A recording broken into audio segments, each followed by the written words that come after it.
13장을 좀 보겠습니다. 누가복음 13장 6절에서 9절 말씀까지입니다.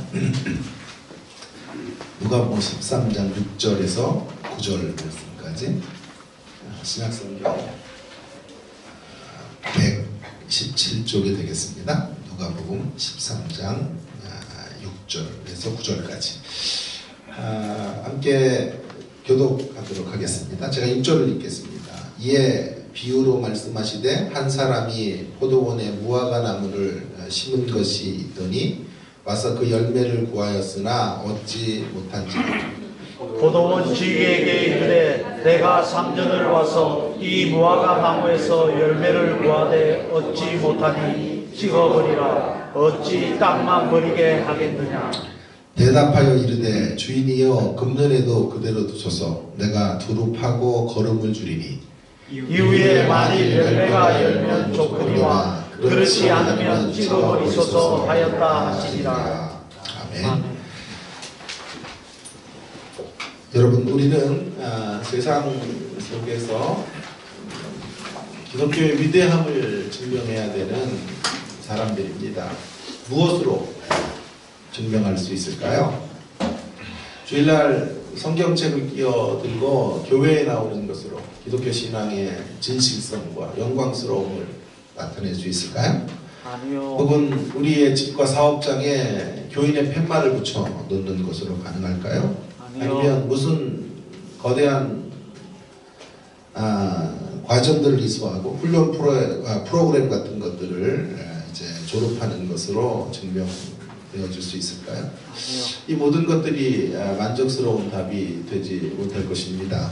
성경은 이에 대해서 너무도 명료하게 말합니다. 열매로 알지니 열매가 있어야 한다 라는 것이죠. 열매를 통해서 우리는 기독교 신앙을 세상 속에 입증해낼 수 있는 것입니다. 이 면에서 한국교회는 지금 위기 속에 있다 라고 말해도 지나친 표현이 아닐 것입니다.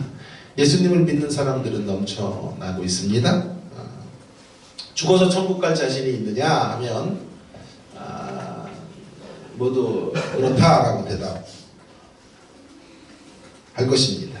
그러나 세상을 움직이지는 못하고 있습니다. 세상에 감동을 전달하지 못하고 있는 조국의 교회들의 모습들을, 신자들의 모습들을 보게 되는 것입니다. 열매가 없죠. 열매가 없다라고 하는 것은 하나님의 심판을 받아 마땅하다라고 하는 것입니다. 한국교회는 그런 열매가 실종이 되어버렸으니까 주님의 심판이 임해야 합니다. 그럼에도 불구하고 여전히 조국의 교회들은 건재하고, 아니 저와 여러분의 신앙도 신앙의 삶과 일상의 삶이 유지되고 있는 것들을 보게 됩니다. 어떻게 이런 일들이 가능할까 하는 문제들에 대하여 오늘 본문을 통해 한번 생각해보는 시간을 가져보겠습니다. 특별히 우리가 지금 사순절을 지나가고 있기 때문에 그런 의미 가운데 십자가의 의미가 어떤 것인지를 함께 묵상해 가도록 하겠습니다. 먼저 첫 번째, 오늘 주보에 있는 것처럼 우리의 열매 없음과 심판의 관계성에 대해서 좀 생각을 해볼 필요가 있겠습니다. 우리의 열매 없음으로 인하여 심판이 초래되는 것은 마땅한 것이다. 이런 말씀을 먼저 드리고 싶습니다.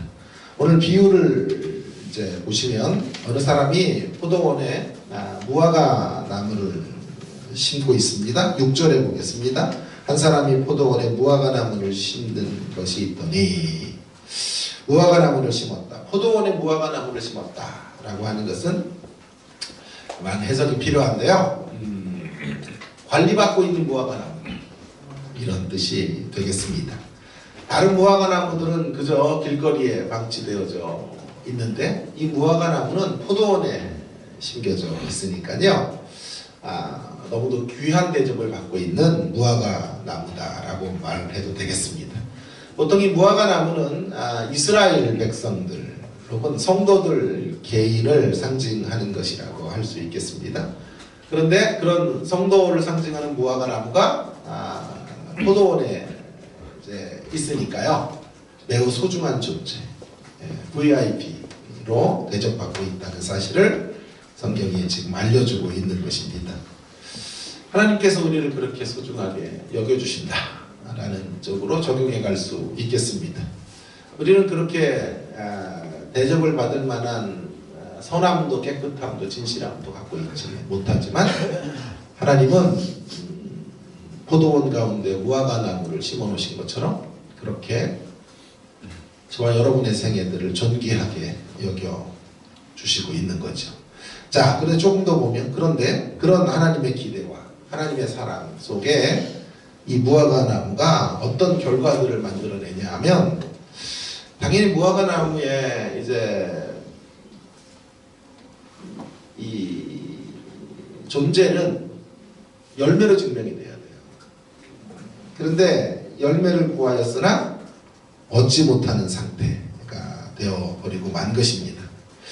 그래서 7절에 보시면 이 주인이 포도원 지기에게 말을 하죠. 내가 3년을 와서 이 무화과 나무의 열매를 구하였지만 얻지 못했기 때문에 찍어버리라. 이렇게 이제 명령하고 있는 대목을 보게 됩니다. 왜 그런고 하니 찍어버리지 않으면 땅만 버리게 되기 때문이다. 성경이 지금 말씀하고 있는 것이죠.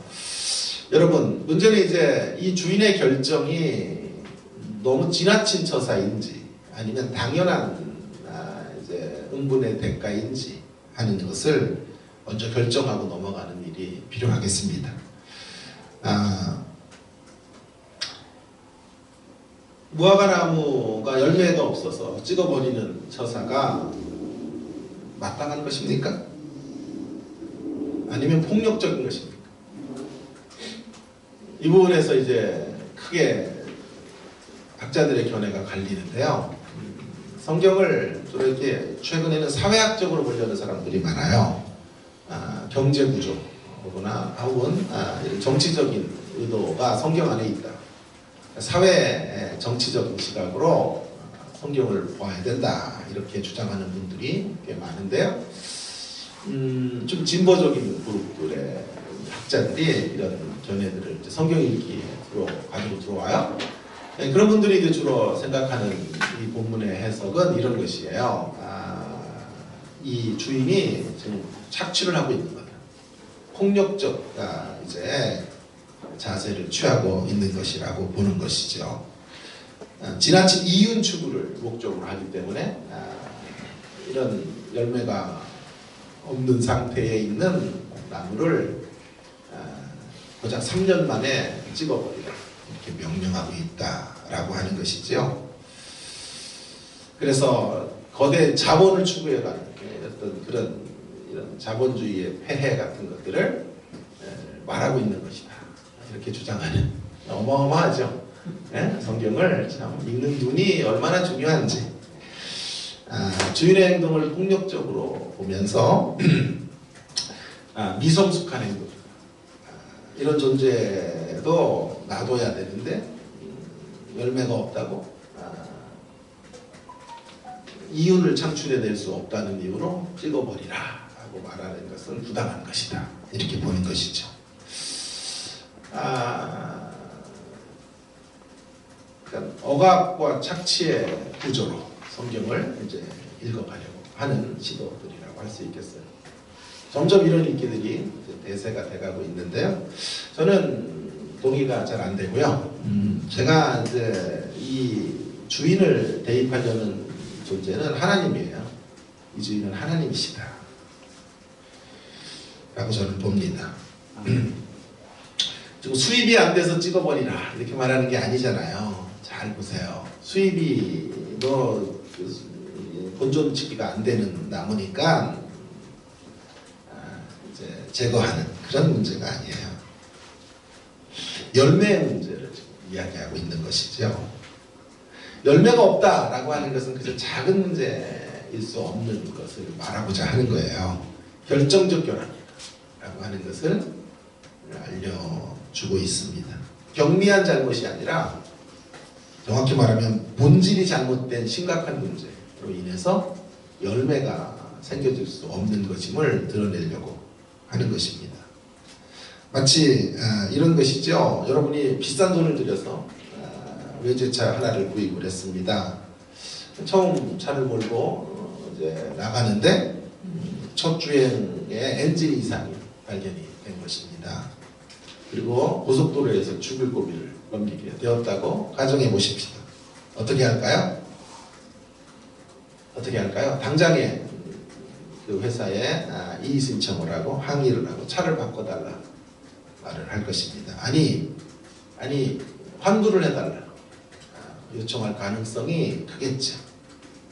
왜? 그 엔진의 이상은 사소한 문제가 아니에요. 결정적인 문제이고 생명을 위협하는 문제가 되기 때문에 그렇습니다. 미국에 제가 있는 동안에 유학생활 중에 중고차 하나를 구입을 해서 우리나라 차인데요. 어떤 건지는 말할 필요가 없고요. 제가 타이밍 벨트 같은 걸 이렇게 가는 거 이런 걸 잘 몰랐던 사람이었어요. 그래서 타고 다니면 되는 줄 알았어요. 차는요. 알아서 타면 다 내부 장치들이 있어 고장이라는 것 이런 개념을 좀 갖고 있지 못해서 타고 다니는데 이렇게 막 막대기가 부러지는 소리가 두두둑 소리가 나면서 고속도로 상에서 차가 쓴 거예요. 자칫 죽을 뻔했죠. 간신히 막 차가 가다가 멈춰 쓰는 사이에 갓길로 가서 살았어요. 여러분을 만나라고 이렇게 저를 살려주신 게 아니에요. 아멘. 이런 생각을. 저분은 이상할 때 아멘을 하시더라고요. 그래서 제가 그렇게 죽을 고비를 넘겼죠. 그리고 다시는 저는 그 기종의 차를 쳐다보지도 않아요. 제가 무슨 차인데요. 그 차를 타는 사람들을 바라보면 마음이 막 안 좋고요. 가서 말해주고 싶어요. 이 차 타지 마. 지가 잘못해놓고도 그 차 타지 마라 이렇게 말해주고 싶어요. 지역 말단의 문제가 아니다 라고 하는 것을 말하려고 하는 것이죠. 지금 무화과 나무의 때가 되었음에도 불구하고 열매가 없다라고 하는 것은 무화과 나무가 존재할 가치가 없다라는 뜻과도 같습니다. 주인의 기대를 송두리째 저버린 모습이라고 할 수 있겠습니다. 그러한 결과에 대해서 심판을 하는 것은 너무나 마땅한 것이다. 하나님은 엄청난 기대를 갖고 계셨고 그를 이 무화과 나무를 포도원에 심어 놓으셨고 기다리셨지만 열매가 없었고요. 결과물들을 만들어내지 못한 것이죠. 그리고 그것이 결정적 결함 때문에 그렇다라고 판단하신 것입니다. 열매가 없어서 찍어버리라고 하신 거지 장사의 이윤 추구가 안 돼서 찍어버리라고 말한 것이 아닌 것이 중요합니다. 지금 주인은 돈에 눈이 먼 존재가 아니에요. 돈에 눈이 멀어서 지금 찍어버리라고 비유를 읽는다면 폭력적 주인이죠. 억압의 어떤 그런 지주 같은 이미지로 읽을 수 있겠지만 본문에 어디에도 그런 느낌은 찾아볼 수가 없습니다. 오히려 강조하려는 것은 무화과 나무의 이 열매 없음은 결정적인 결함이다 라는 것을 말씀해 주려고 하는 거죠. 그럼에도 불구하고 해결해야 되는 것은 3년이라는 단어인데요. 왜 3년 만에 가셔서 말씀하셨을까? 주인이 하나님이라면 조금 더 인내하셔야 되는 것이 아닐까? 이런 생각이 들 수가 있는데요. 이 3년에 대한 해석도 저는 이제 문자적인 3년이다라고 볼 필요는 없을 것 같아요. 학자들의 견해가 몇 가지로 갈리는데요. 4가지 정도의 견해가 있는 것 같아요. 첫 번째 견해는 실제적으로 3년 만에 가셔서 열매가 있나 보신 거예요. 간단하게 그렇게 읽으면 되는 문제지만 또 성경 여러 본문과 연결해서 읽으면 이 3년은 6년이다. 그러니까 두 번째 3년이 되는 때에 간 거죠. 첫 3년이 아닌 두 번째 3년의 시간. 왜 그렇게 해석을 하냐면 레위기 19장 23절에 보시면 처음 3년 동안 자란 열매는 정결지 못하여 먹지 못하고 팔지도 못하게 됐습니다. 처음 3년 것은 아닐 거란 말이에요. 그래서 최소 6년을 기다렸다라는 이야기가 되는 것이고요. 두 번째 해석은. 또 그런가 하면 이제 세 번째 해석은 9년일 것이다. 세 번째 3년 주기에 해당하는 그 3년을 기다린 것이다. 이렇게 보는 학자는 베일리라고 하는 이제 이 사람은 전공이 뭐냐면 이제 고대 근동 혹은 이스라엘 문화 역사 이런 것들을 전공한 분이신데 오랫동안 또 이스라엘에 기거하면서 성경 배경사를 연구한 유명한 학자인데요. 그는 적어도 6년의 시간이 아닌 9년의 시간 동안 지금 기다리고 있는 것이다. 왜냐하면 9년 정도가 되어야 그 열매가 정말 먹을 만한 가치가 있어지기 때문에 9년의 시간이다 라고 주장을 하는 거지. 3년이든 6년이든 9년이든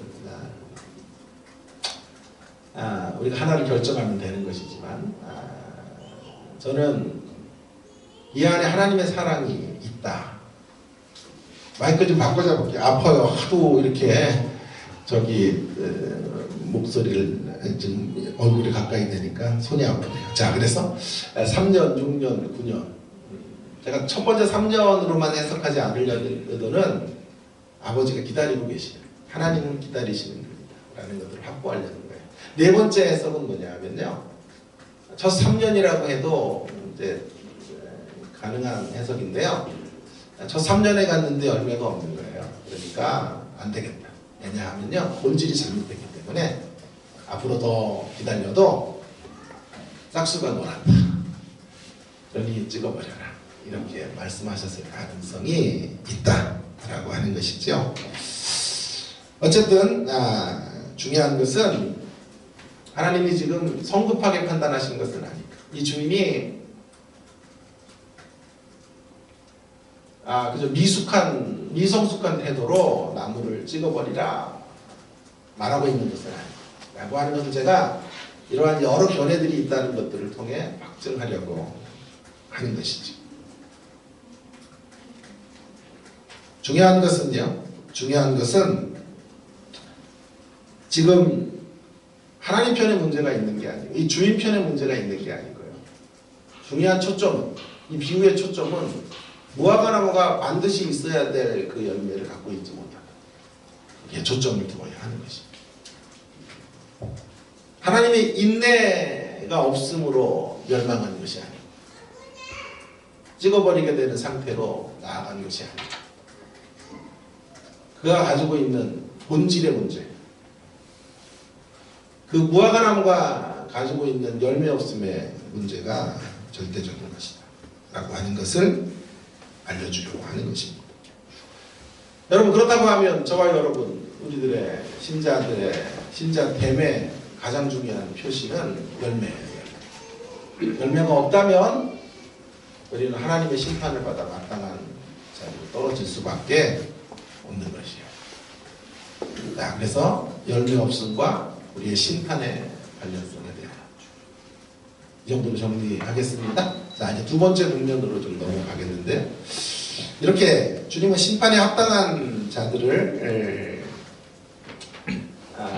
이제 열매 맺게 하시죠.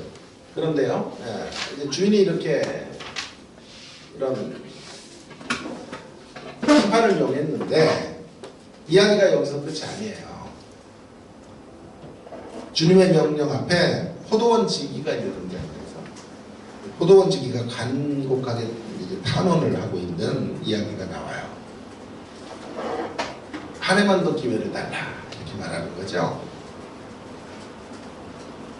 8절 해보겠습니다. 8절을 한번 같이 읽어볼까요? 시작. 대답하여 이르되 주인이여 금년에도 그대로 두소서 내가 누룩하고 거름을 주니 금년에도 그대로 놔두십시오. 부탁을 드리죠. 누가요? 네? 누가요? 포도원 지기가 나타나서 금년에도 그대로 좀 찍어버리지 말아달라 부탁을 하는 것이죠. 포도원 지기는 누구를 상징하는 것일까요? 앞에는 논쟁이 많았지만 이 주인이 배 지주여 억압적 이런 자본을 가지고 가난한 농민들을 학대한 이런 사람인지 하나님인지 이런 해석은 분분했지만 포도원 지기에 대한 대입은 조금 더 명확할 것 같아요. 포도원 지기는 예수님이죠. 네. 예수님이에요. 두말할 것도 없이 예수님인데 우리 주님의 중보자로서 사역이라고 말할 수 있겠어요. 그래서 주님은 심판이 합당한 자들에게 다시 한번 열매 맺을 수 있는 기회를 주시기 위해 중보자의 수고의 길을 걸어가셨다고 하는 것을 성경이 지금 말씀해 주고자 하는 것입니다. 중보자란 하나님 편에 서서 하나님의 분노를 누그러뜨리고 인간 편에 서서 인간의 한계, 우리들의 부족을 하나님 앞에 용서해 주시기를 간청하는 자가 중보자이지요. 우리 주님이 바로 그런 중보자로 이 땅에 오셨다라고 하는 것을 이 본문은 알려주고 있습니다. 주님으로 인하여 저와 여러분들이 심판받아 마땅 열매가 없으므로 하나님의 영원한 진노를 받아야 되는 존재들이 오늘도 생명 유지되고 있다는 사실이에요. 오늘도 삶의 자리에서 말할 수 있도록 주님이 중보의 길을 걸어가신 것이죠. 그 기회를 허락하십니다. 한 번 더 기회를 주십시오. 라스트 찬스를 부탁하고 계십니다. 그래서 사실 우리들의 생애가요 2017년이 끝났어야 되는데 2018년까지 이어져 가는 거죠. 또 다른 한 해가 주어진다면 주님이 그런 간청을 통해서 중보자의 역사들을 이루시기 때문에 하는 일이야. 자, 여기서 우리는 이제 아까 서론에서 던졌던 질문들을 해결할 수 있는 단서를 얻게 돼요. 한국교회가 열매가 없는데 성도들이 우리들의 삶 속에서 오늘 열매를 갖고 있지 못한데 여전히 건재한 일과 심판을 받아 마땅한데 그것이 하나님의 올바른 결정이라고 우리는 확신해요. 하나님의 결정은 잘못된 것이 결코 아닙니다. 그럼에도 불구하고 또 한 번의 기회가 우리들의 인생 속에 주어지는 이유는 무엇입니까?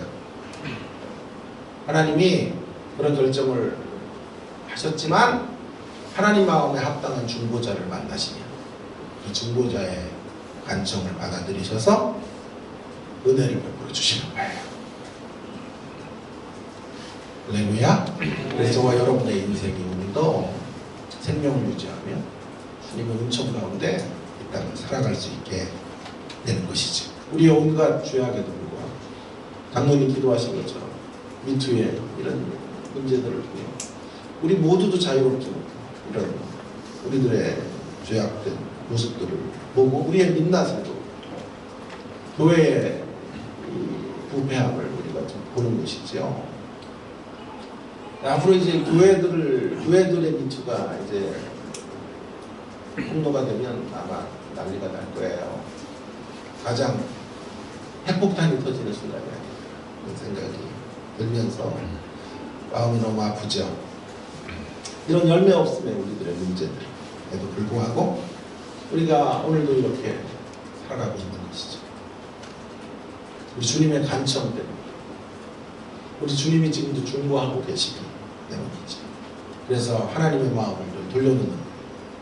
하나님은 심판의 잣대를 가지고 열매가 없는 것이 결정적이기 때문에 심판의 자리로 가셔야 된다고 말씀하지만 중보자 예수님께서 쓰셔서 한 번만 더 기회를 한 해만 더 살려달라고 간청하고 계시는 거죠.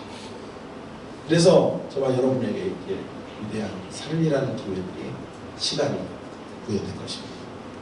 그러나 이것이 전부라면 은혜롭기는 하지만 여전히 절망스러워요. 자, 보세요. 주님이 이 땅에 오신 목적이 우리에게 심판을 이제 연기시키시고 열매 맺을 수 있는 기회들을 확보시켜 주시기 위해서 오셨다는 뜻이잖아요. 그래서 주님으로 인해서 중보자이신 예수님으로 인해서 우리의 생명이 유지된다는 뜻인데요. 또 한 번의 기회가 주어졌는데 깊이 생각해 보셔야 돼요. 또 한 번의 기회가 주어져도 문제는 뭐냐 하면 우리가 열매를 맺을 수 있는 본질에 서 있지 못합니다.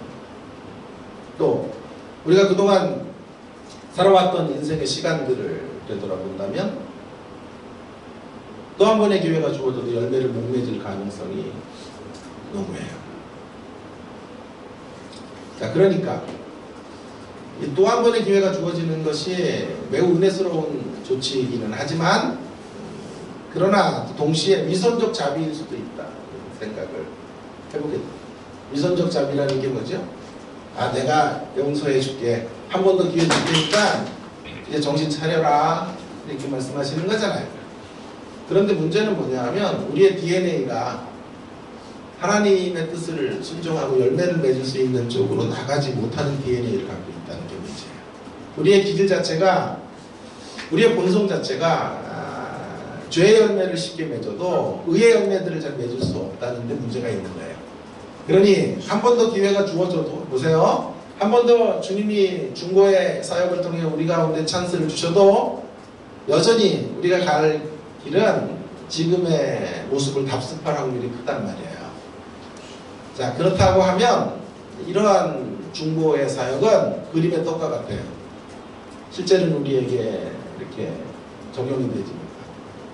뭐가 확보되는 거죠? 주님이 정말 좋으신 분이다 라는 게 확보가 돼도 우리에겐 유익이 없죠.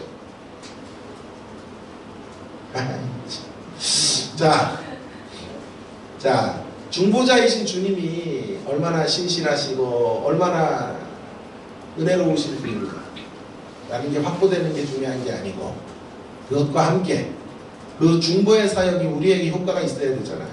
아멘. 그죠? 우리에게 열매로 맺혀져야 되는 거 아니에요. 한 해를 더 기다렸으니 이제 우리가 심기일전에서 열매를 맺어드리자, 이렇게 되면 되는데, 문제는 뭐냐 하면 우리의 본성 자체가 열매를 맺는 쪽은 잘 가지를 못해요. 의의 열매를 잘 못 맺어요. 죄의 열매들은 너무나 쉽게 맺는다니까요. 그죠? 예. 오래 참는 게 잘 되세요? 분노하는 게 잘 되세요? 분노하는 게 훨씬 잘 된단 말이에요. 죽을래? 이렇게 가는 게 잘 되지, 길이 참고 기도하고 침상을 적시, 이거 잘 안 된단 말이에요. 자, 그러니까 한 해가 더 기다려져도 우리 주님은 정말 위대하셔는 우리의 입속에서 찬송으로 드러나도 우리가 열매를 맺는 자리로 나가면 쉬운 문제가 아닐 테지. 그죠? 예. 자, 그래서 오늘 주님이 이렇게 말씀하시는 거예요. 잘 보세요. 그 자비와 긍휼, 기다리심이 실제가 되도록 하시는 길까지 주님이 걸어가시겠다고 말씀하는 거예요. 그런 대목을 발견해서 읽는다는 게 얼마나 행복한지 몰라요. 자, 보세요. 주님 왜 오셨냐 하면 하나님의 심판을 누그러뜨리기 오신 거예요. 저와 여러분은 속죄의 자리, 죄를 용서하시는 자리, 그래서 구원함을 받는 자리로 이끌어 가시기 오셨어요. 그랬는데 우리가 그걸 받을 만한 그릇이나 자질이나 능력이 안 되니까 이게 그림의 떡이 될 수 있어요. 그래서 나오는 구절이 뭐냐 하면 그 정도의 중보가 아닌 거예요. 그 정도의 소위 말해서 말과 혀로만 하는 중보가 아닌 거예요. 내가 너 사랑한다, 또 한 번의 기회를 줄게 라는 정도의 중보 가지고는 우리가 바뀔 수가 없는 거예요. 우리가 열매를 맺을 수가 없는 거예요. 그렇다면 궁극적으로 우리는 심판에 떨어지고 하나님, 예수님은 위대한 분이 되는 것으로 끝납니다. 그것을 아시기에 주님이 그 다음 구절이 나옵니다. 오늘 말씀의 제목과 같이 금년에도 그대로 두소서. 내가, 이제 주님이 하실 일들을 말씀해 주고 계시는 거죠. 내가 두릅하고 거름을 주리니. 무슨 말입니까? 지금 주님은 무화과 나무가 열매를 맺을 수 없는 근본 원인의 문제를 조치하겠다 말씀하고 계시는 거예요. 그 땅을 새롭게 하시겠다고 말씀하는 거예요. 혹시 이 무화과 나무가 이렇게 열매를 못 맺는 이유가 이렇게 땅이 덩어리가 돼 있어서, 그래가지고 물들이 공급이 돼야 되는데 이 덩어리들이나 혹은 암석들이나 이런 것들이 있는데 혹시라도 있어서 무슨 열매를 맺을 수 없는 근본 원인이 뿌리 주변에 있다면 그 문제를 해결해 주겠다. 제가 그걸 하겠습니다. 하나님 그걸 할 테니 한 해만 더 살려주시고 열매 맺을 수 있는 라스트 찬스를 주십시오 라고 간청하고 있는 거죠.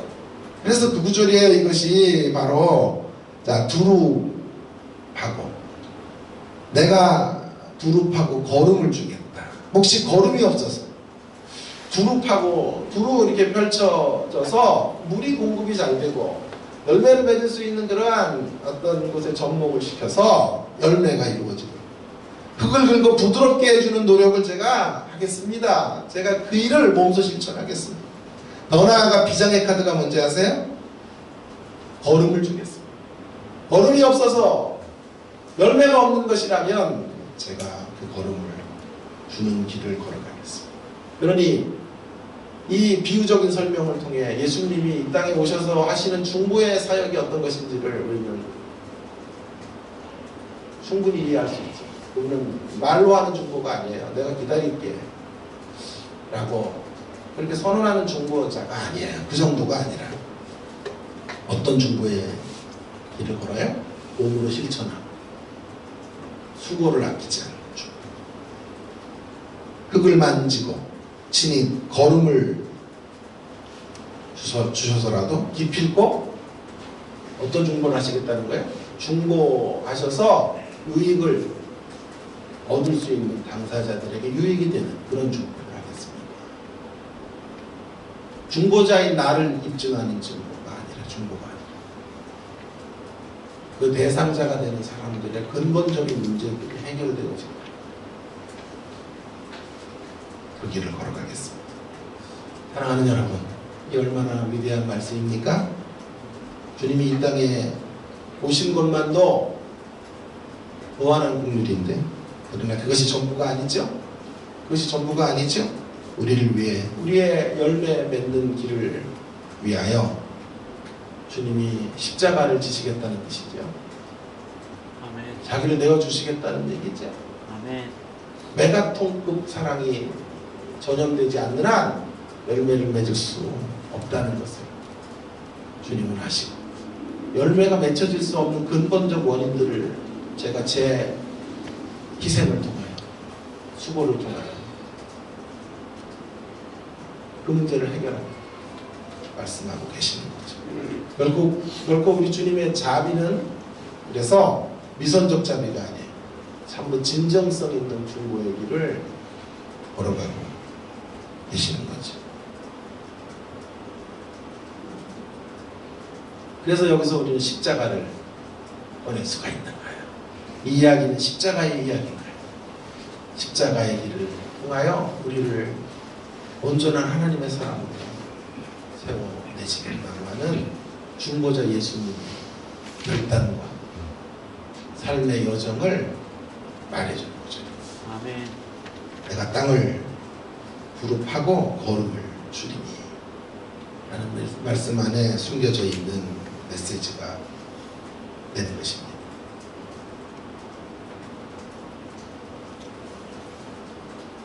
우리 주님은 바로 이런 중보자세요. 아멘. 우리에게 어마어마한 일을 명하시고 이런 일들 해라.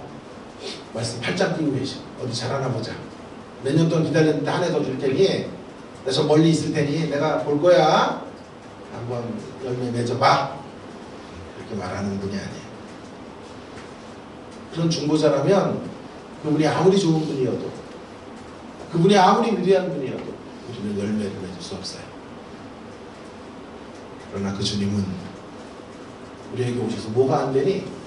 뭐가 문제니? 라고 물어보시고 흙을 만져주시고 흙 때문이야? 우리가 깊게 내리지 못하는 이유가 뭘까? 그 근본 원인들 걸음이 없어서 그래. 자양분이 부족해서 못 맺는 거야. 걸음을 주신다. 아니 더 정확히 나가면 더 정확한 말은 이거예요. 걸음을 주시는 정도가 아니라 친히 걸음이 되셔서 친히 걸음이 되셔서 주님 우리에게 열매를 맺을 수 있는 길들을 열어 놓으신 줄로 믿습니다. 그분이 친히 걸음이 되셨다는 말은 그분이 희생의 길을 친히 걸어가셨어요. 죽음의 길을 마다하지 아니하시고 우리를 열매 맺을 수 있는 비결을 이루어 주십니다. 자기의 몸을 제물로 드리시는 것입니다. 영 단번에 자기의 목숨을 우리를 위해 던져주시는 것입니다. 우리가 열매 맺을 수 있는 모든 터전들을 주님이 허락해 주십니다. 걸음이 되셔서 우리의 인생들을 피어오르게 하시는 주님. 그래서 사실은 우리가 열매를 맺고도요, 이 사실을 알기 때문에 우리의 고백은 이거밖에 없어요. 내가 아니요 그리스도. 아멘. 내가 위대한 일을 해도요,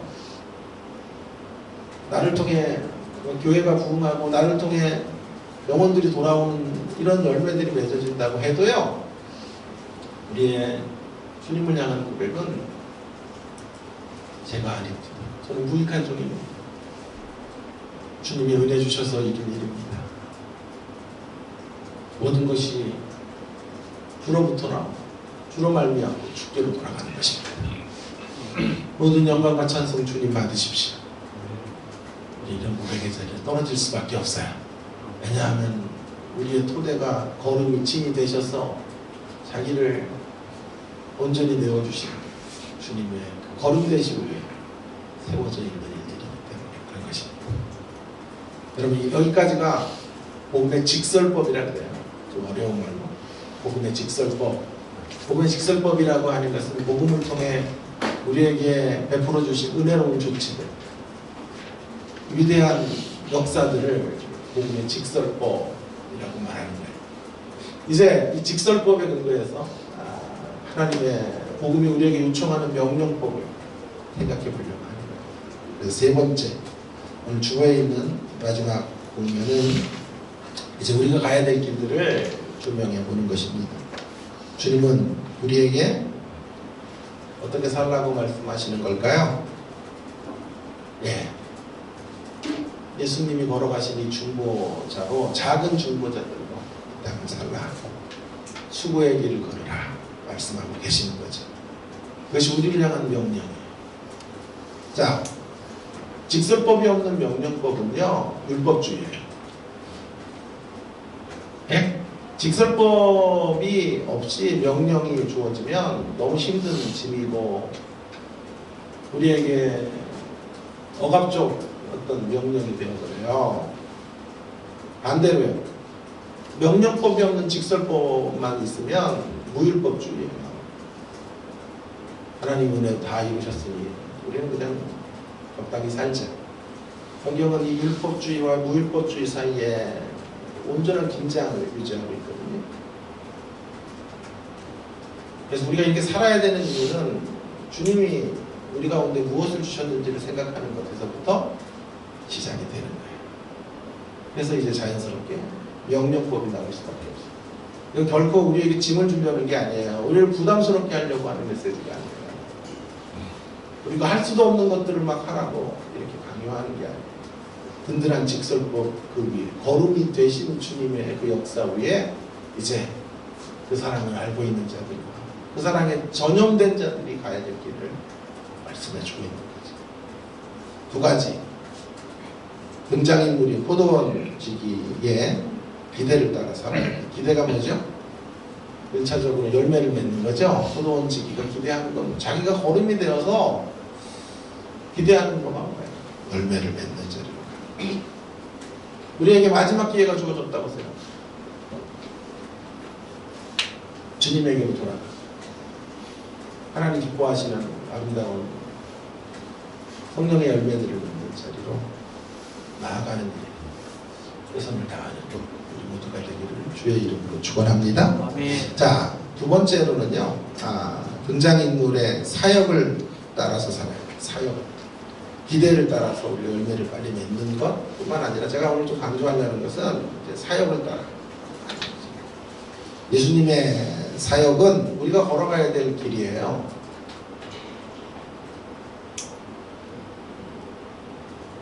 주님의 이 거름 대신의 사역으로 인해 우리 정말 몸둘 바를 모를 만큼 성교스럽고 그 은총 앞에 목이 맨니다. 이제 우리 차례예요. 우리가 또 다른 이들에게 이 일의 통로가 되어줘야 돼요. 우리를 만나는 사람들이. 아니 나에게 왜 이런 사랑을 주시나요? 혹시 무슨 꿍꿍이가 있는 거 아니에요? 하나님 처음 만났는데요. 그런 생각이 들더라고요. 하도 거짓된 사랑에 속아가지고요. 혹시 무슨 꿍꿍이가 있는 게 아닌가. 주님이 나를 위해 죽었다 그러시니까 내가 뭘 했길래 나를 위해 죽었다. 그러다 어느 날 헌금 설교를 하더라고요. 헌금을 내라. 헌금 내라고 그랬구나. 저 꿍꿍이구나. 우리는 늘 이런 사랑에 속았기 때문에 절대적인 사랑, 언약적 사랑을 경험해 본 적이 없기 때문에 우리가 그런 사랑을 주면요 세상 사람들은 의심을 해요. 아니, 왜 이래? 왜 나한테 저런 사랑을 줘? 우리는 그 비밀을 알려주는 사람들이에요. 우리도 주님에게 그 사랑을 받아요. 아멘. 우리도 또 다른 이들의 인생의 걸음이 돼요. 아멘. 다른 이들이 앞에 멋지게 쓰는 정도가 아니라 실제로 희생과 섬김과 자기 내어줌의 길을 걸어가는 거예요. 아멘. 다른 이들에게 기회를 주는 거예요. 한번 나에게 무례하게 쳐들어왔다고 너랑 나랑 끝이야. 그건 중보자의 길이 아니에요. 또다시 그에게 기회를 주고 먼저 손을 내밀고 넉넉한 마음으로 그를 받아들일 수 있는 태도들을 갖는 것. 그것이 우리가 걸어가야 될 중보의 길이에요. 우리는 주변에서 지속적으로 열매 없는 사람들을 만나게 돼요.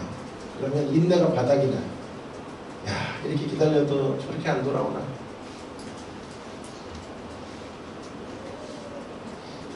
그때 우리는 기억해야 돼요. 아, 주님의 중보가 어떤 것인지. 나는 그런 작은 중보의 길을 걸면서도 이렇게 순간순간 인내가 바닥이 나는데 우리 주님은 너무도 큰 중보, 대제사장, 그러니까 큰 대제사장, 자기 목숨을 송두리째 주는 대제사장, 중보자로 하시면서도 불평과 불만이 없으시고 우리를 정말 우리의 입장에서 사랑해 주시는 그 절대적인 사랑, 그 완전한 사랑, 그 위대한 언약적 사랑 다시 한번 생각해 봅니다. 우리의 중보자로의 삶이 얼마나 초라한지를 되돌아보실 수 있기를 바랍니다. 아멘.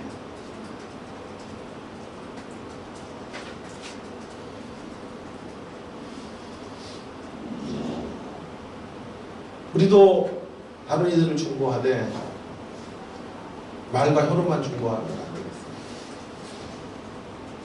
우리의 의로움을 확보하는 차원의 중보, 나의 고상함을 드러내는 차원의 중보 정도는 안 되겠습니다. 수동적 중보 갖고는 안 되겠습니다. 주님이 우리에게 보여주신 중보는, 그리고 우리에게 명하시는 중보는 그런 차원의 중보가 아니에요.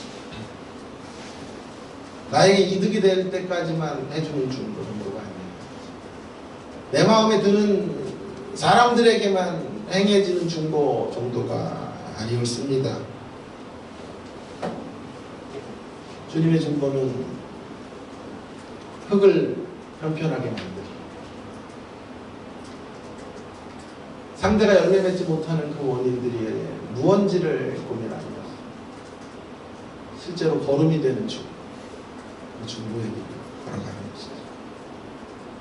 우리도 주님처럼 흙을 만져주고 걸음을 뿌리는 사역을 해야만 열매 맺는 광경들을 목도할 수 있을 것입니다.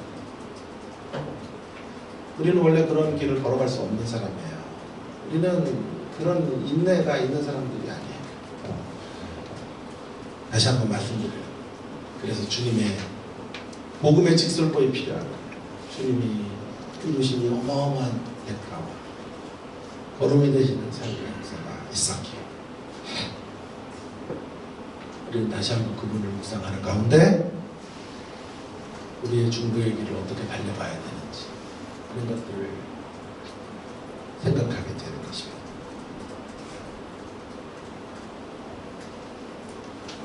우리가 흙을 부드럽게 하는 것과 거기에 거름을 얼마나 주었느냐에 따라서 패역한 인생들이 돌아와 항복하는 일들은 비례할 거예요.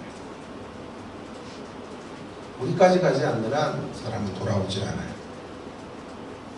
그러므로 작은 중보자가 된다는 것은 우리의 가정 안에서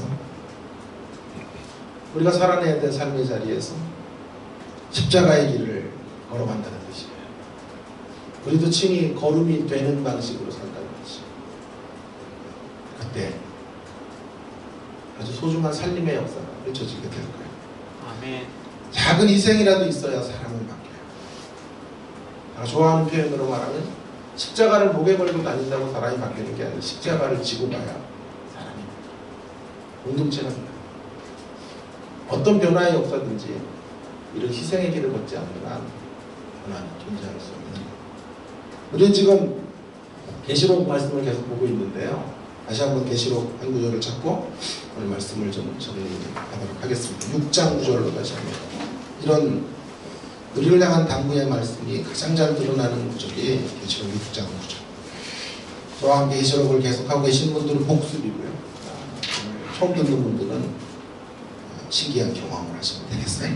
자, 6장 9절 보겠습니다. 6장 9절에 순교자들이 하나님 앞에 절규해요. 억울하다는 거죠. 다섯 번째 일 되실 때 내가 보니 하나님의 말씀과 그들이 가진 증거로 말미암아 죽임을 당한 영혼들이 제단 아래서 큰 소리로 이르고 거룩하고 참되신 대주셔요. 땅에 거하는 자들을 심판하여 우리 피를 갚아주시지 아니하기를 어느 때까지 하려고. 억울한 거예요. 우리가 왜 이렇게 희생의 길을 걸어야 돼?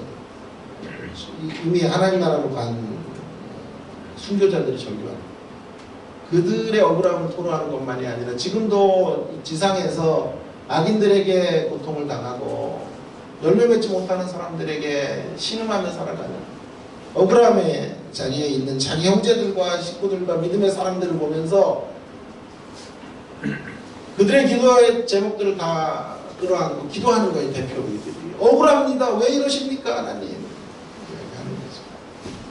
어느 때까지 기다려야 하는 겁니까 도대체? 어느 때까지 중보의 길을 걸어야 되는 것입니까? 11절이 저를 살린 말씀이에요. 어마어마한 메시지 11절. 각각 그들에게 흰 두루마기를 주시며 이르되 잠시 동안 쉬거라 안식하거라. 승리했다는 말이죠. 너무너무 분노하지 말아라. 잠시 동안 내 안에도 평안을 누려라. 그러면서 말씀하시는 당부가 뭐예요? 명령이 뭐예요? 그들 동무종들과 형제들도 자기처럼 죽임을 당하여 그 수가 차기까지 하라 하시라. 그들의 순교자들의 동무들과 형제들도 그들처럼 순교의 길을 걸어야 된다는 말이잖아요. 그 수가 찰 때까지, 순교자의 수가 찰 때까지, 그때까지 기다려라. 그때까지 참아다오. 말씀하고 있는 거예요. 반드시 누군가가 순교의 길을 걸어야 된다는 말이에요. 삶에 목숨을 드리는 순교만이 아니라 생활의 순교의 길을 걸어야 된다는 말이에요. 누군가가 걸음이 되어줘야 된단 말이에요. 그래야 돌아올 테니 너희들이 걸어간 그 길을 걸어가는 사람들의 수가 가득 찰 때까지, 완전히 내가 차서 이제 되었다라고 말할 때까지 그 길을 걸어가죠. 부탁하고 계십니다. 적극적인 희생의 중보자들이 만수가 차요. 변화의 역사가 하나님의 때가 완성이 될 것이다 라고 말씀하고 있는 거예요.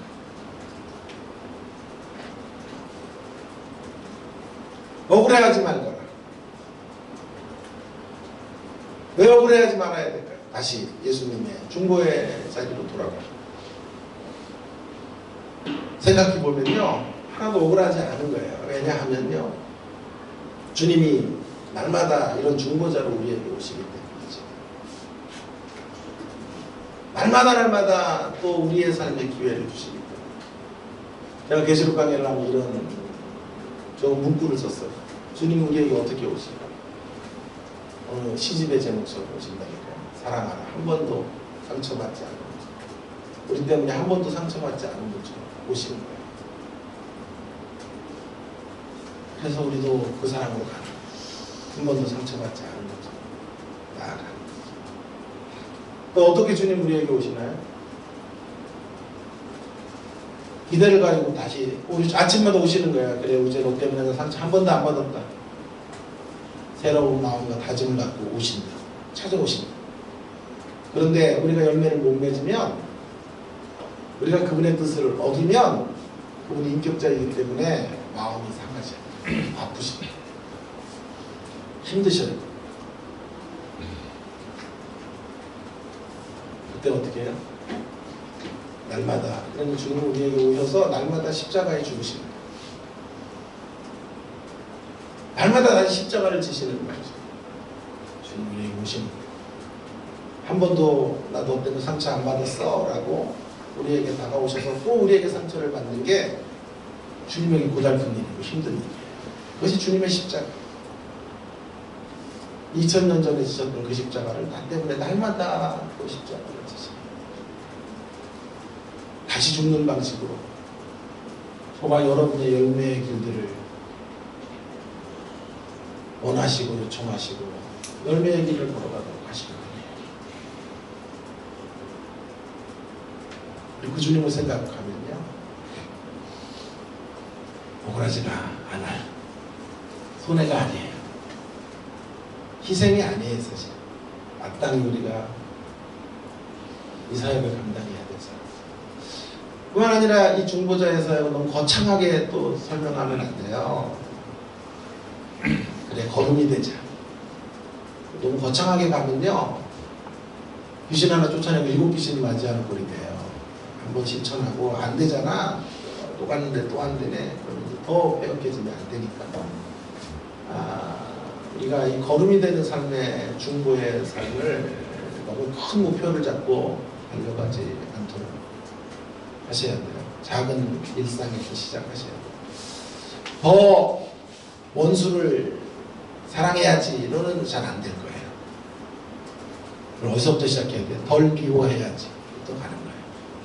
덜 미워하기, 덜 욕하기.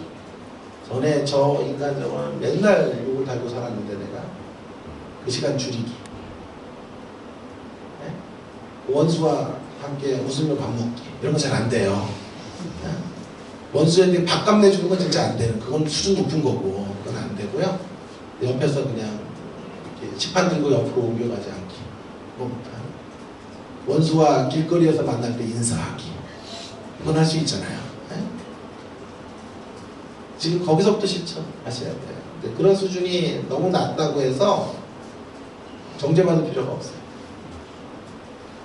그것도 거름이 되는 방식.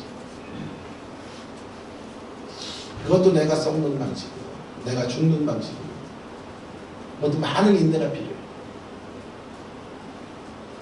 그래서 거기서부터 우리의 중보자의 삶의 모습으로 시작하시고, 여러분이 할 수 있는 수준에서부터 결심하시고 실천에 옮겨가기를 원합니다. 아멘. 누구에 의해서도 정죄받지 마시라. 비교당하지도 마시고 내가 할 수 있는 그 수준에서 덜 미워하기부터 시작하시고 거름이 되는 십자가의 길들을 실천해 가는 우리가 될 수 있기를 바랍니다. 아멘. 여기서부터 한 계단 한 계단으로 올라가셔야 돼요. 한 계단 한 계단 더 성숙된 모습으로 이 자신들을 만들어 가시는, 그러다가 또 2계단 떨어질 때가 있어요. 다시 거기서 중단하지 않고 올라가셔야 돼요. 이런 일상을 잘 못 살아요, 성도들이요. 그래서 그걸 점프해서 가겠다고 하는 생각들을 하는 거예요. 점프. 한 번에 20계단을 뛰어오르겠다. 그래서 이제 들어오는 게 신비신앙이에요. 왜 신비주의에 빠지냐면요, 일상을 포기하겠다는 뜻이거든요. 신비를 도입해서 환상을 한번 봐서 그 환상으로 주님의 음성을 한번 강력히 들어서 내가 펼쳐가야 될 이 구질구질하고 냄새나는 일상을 점프해서 더 높은 경지로 한 번에 올라가겠다는 거잖아요. 이것은 어떤 의미에서 일상을 변명하는 거죠. 일상을 살아낼 용기가 없는 거죠. 일상을 거부하는 거죠. 성경은 그런 식의 기독교를 말하고 있지 않아요. 아멘. 하나님의 은혜가 강력히 임하면 다시 일상으로 돌아가요. 하나님의 놀라운 은혜에 붙들려서 다시 아주 작은 현실로 들어오는 거예요. 거기서부터 매우 구체적으로 걸음이 되는 중보의 길을 걸어가는 것입니다. 아멘. 영향력을 끼치는 중보자의 삶들을 살아가는 것입니다. 우리 자녀들에게, 우리 부모된 우리들이 이런 중보자가 되는 거예요. 우리 다음 세대의 교회들에게, 성도들에게, 먼저 된 교회가 이런 중보의 길을 걸음이 되고 희생하고 용서하고 사랑하는 모습들을 보여. 우리 아이들에게 말로 하는 중보 갖고는 안 된다. 우리 자녀들에게 말로 하는 중보, 혀로 하는 중보가 아닌 삶으로 희생의 길로 보여주는 중보예요. 지하철을 가다가 뭐 시를 자주 읽어요. 지하철에 붙어있는. 지하철을 많이 타고 다니기를 바랍니다. 유익이 많아요. 그래서 그런 시들을 찍어서 묵상할 때가 있는데 아주 오래전에 조언이라는 어드바이스라는 그런 시가 강미정이라는 처형 이름과 똑같아요. 강미정. 그래서 더 재밌어요. 동화작가 강미정. 이런 말을 기록해 놨거든요. 내 삶이 그를 변화시키지 못했다면 내 말로는 어림없습니다. 삶으로 보여줄 수 없는 일은 말로는 어찌할 도리가 없습니다. 짧은 19절인데요. 받았어요. 내 삶을 보여줘도 내가 걸음이 돼도 바뀔까 말까인데 내 말로는 어림없어요. 내 말로는 어림없어요. 삶으로 보여줄 수 없는 일은 말로는 어찌할 도리가 없어요. 자녀들에게 말 많이 한다고 되는 게 아니에요. 삶으로 보여주는 것만. 그것도 잘 안 돼요. 삶으로 보여줘도요, 좋은 거는 잘 안 돼요. 안 좋은 거 보여준 거 붙잡아서 따라가려고. 그런데 말로는 어디에요? 말로 하는 중보가 그는 사람이 바뀔 수 없어요. 찾아가서 잘못을 지적하고 왜 이렇게 사냐고 소리친다고 바뀔 것 같으면 얼마나 간단해요. 흙을 널리 필 필요가 뭐가 있고 걸음을 주는 방식으로 수고할 필요가 없고 그거 가지고는 안 되니까. 그런 중보 갖고는 변화되는 힘이 없으니까 주님이 오셔서 자기의 인생을 걸음으로 주겠다고 하시는 거예요. 우리는 예수님 닮은 작은 중보자들 이 길을 걸어가야 될 줄로 믿습니다. 삶으로 보여주는 중보, 수고로 보여주는 중보, 희생의 길로 나타나는 그런 중보 이 길을 걸어가셔서 수많은 이들을 주님의 사랑으로 초대하고 귀한 성도님들 보여주시고 주의 이름으로 부탁을 드립니다. 아멘. 이 말씀을 묵상하는 가운데 십자가의 의미를 다시 생각하고 사순절의 의미를 다시 한번 기억하게 되는 성도님들 보여주시고 주의 이름으로 축원합니다. 이렇게 기도하겠습니다. 오늘 주신 말씀을 좀 가지고 한 1분 정도